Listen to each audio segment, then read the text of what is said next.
Hello and welcome to Esther's Gardening Adventures. I'm Esther, and today I am starting an experiment I'm going to be doing for winter sowing that involves starting peppers both using winter sowing and indoors under grow lights. I've got a seed tray I've already started some other things at. So if this is your first time hearing about winter sowing, it's basically a way of growing seedlings outdoors in things like milk jugs instead of indoors under grow lights. And it's really a great way to grow seedlings, to grow your plants for your spring or summer garden. I grow the vast majority of my plants using this process. And I have grown, for 4 years, I've grown peppers and eggplants and tomatoes and plenty of different warm weather crops using winter sowing. It's a great way to start your warm weather crops. When I first started winter sowing about 4 years ago was when I started gardening. I basically jumped right to winter sowing. It was a cheaper, easier, took up less space option. And I've been experimenting more and more with starting seeds indoors under grow lights. I still think winter sowing is like the best way to do most things. 99% of the stuff I grow, I use winter sowing. And one other thing to mention is, I know just from experience that even though the seedlings can be small when you start them with winter sowing, they take a little bit longer to sprout because the temperatures dictate when they sprout. But they do catch up quickly to the other plants if the other plants are bigger that you've started or bought starts of or stuff like that. So winter sowing, even though the seedlings can be small, that doesn't mean that they won't perform just as good as the other seedlings. However, I'm curious as to whether I can shave a couple weeks off of when I start getting ripened fruit from my eggplants and pepper plants in particular, because they take the longest to germinate. They need the warmest conditions in order to germinate. They won't, basically in my area, if I winter sow them, they don't germinate till early April in the winter sowing jugs. So I'm going to try both starting them indoors and winter sowing. Now, one thing to note is they are going to sprout indoors first because they are in warmer conditions, right? They're in the conditions that they need in order to sprout. So we're not experimenting as to which sprouts first, because I already know the answer to that. The indoors one will sprout first.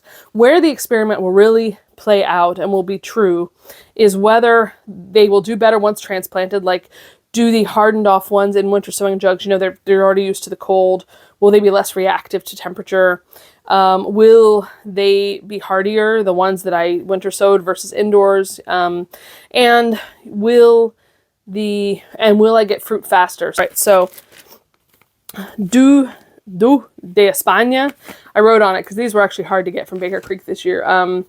These are basically translated as Spanish mammoth. They look like bell peppers to me, but I'm going to try these. And bell peppers in particular for me, I've had a hard time getting them going. Hot peppers and sweet peppers of different varieties like Jimmy Nardello peppers do great in my area, but bell peppers, I struggle with a little bit more. They take longer to kind of get going. They're bigger fruit.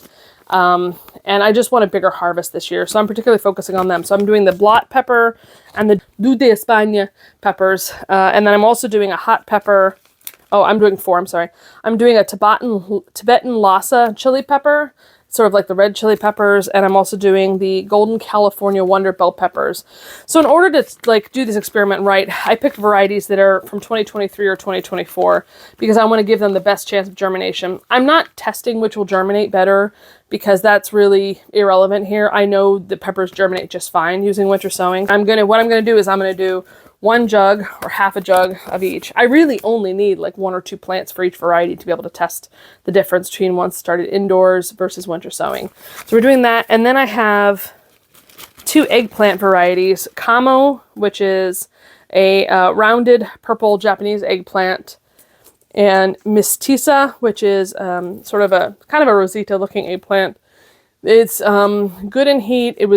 It's from the Philippines and it is disease resistant. And I figure this is a good opportunity too, while I'm doing this, to talk to you about tricks for winter sowing 2 or more varieties per jug, because that's what I'm going to be doing here.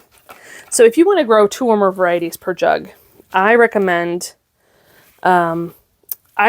using some kind of divider that's really visible to help you inside the jug tell which seeds are on which side. I tried using sticks, I tried using popsicle sticks, but they're not that bright in color. I like to use cut up pieces of yogurt containers. I have a lot of yogurt containers that I save throughout the year, and then I use them to make either markers, or also they work great as dividers because now this has marking from last year, but you can see how nice that stands out inside the jug when you're looking in. You can see that white line pretty easy. It makes it easy to tell.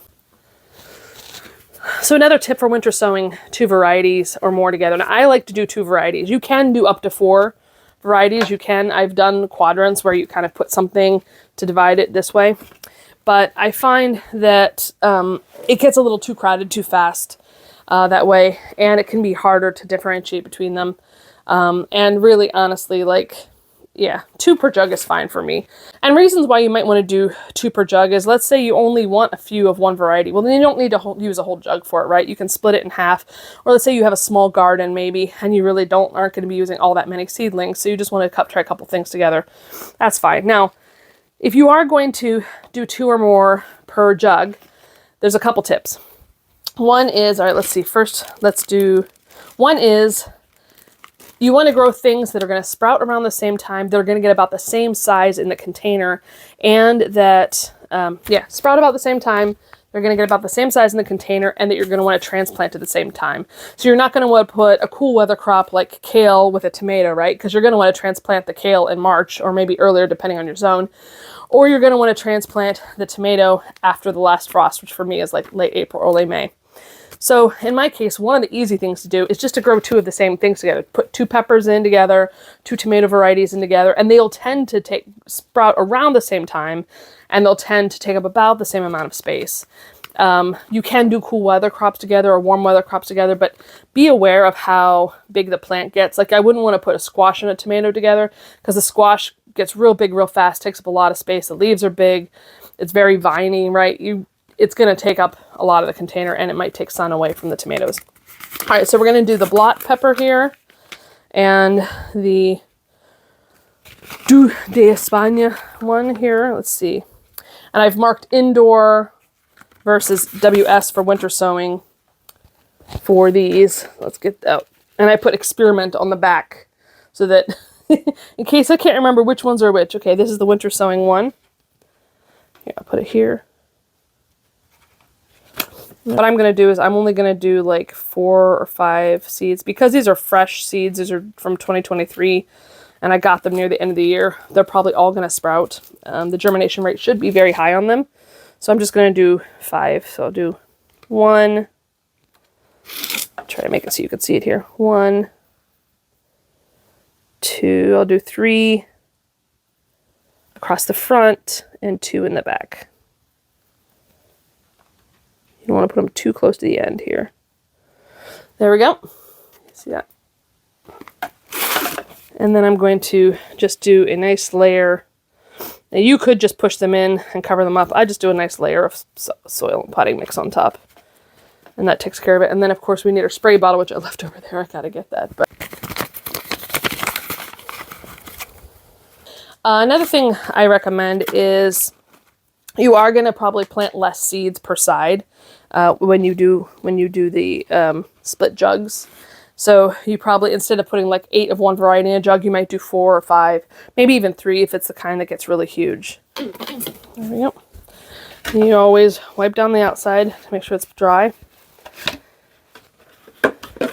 And we're going to duct tape her up. So I like to draw a line down the outside to indicate to myself.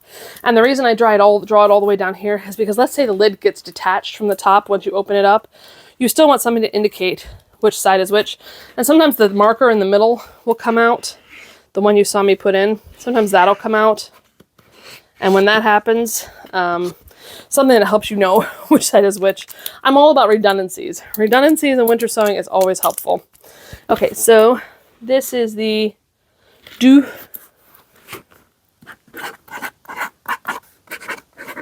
And this side is the blot pepper.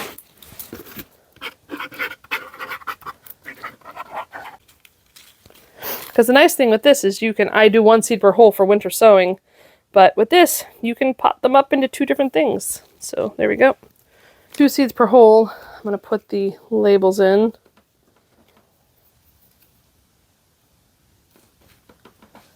Oops, go straight down. No messing with the soil. And obviously these are going to have to be potted up once they sprout, because this is too small of a cell to grow a whole pepper. But I'm just going to push it over. And other stuff. You can see I wrote, not in very good handwriting, but I wrote indoor on the ones that are for indoor, and I wrote WS for winter sowing for the ones that are going to be winter sown. And I have experiment, not very legible, but enough for me to see that it's there, written on the back so that I can remember which ones are the experimental ones.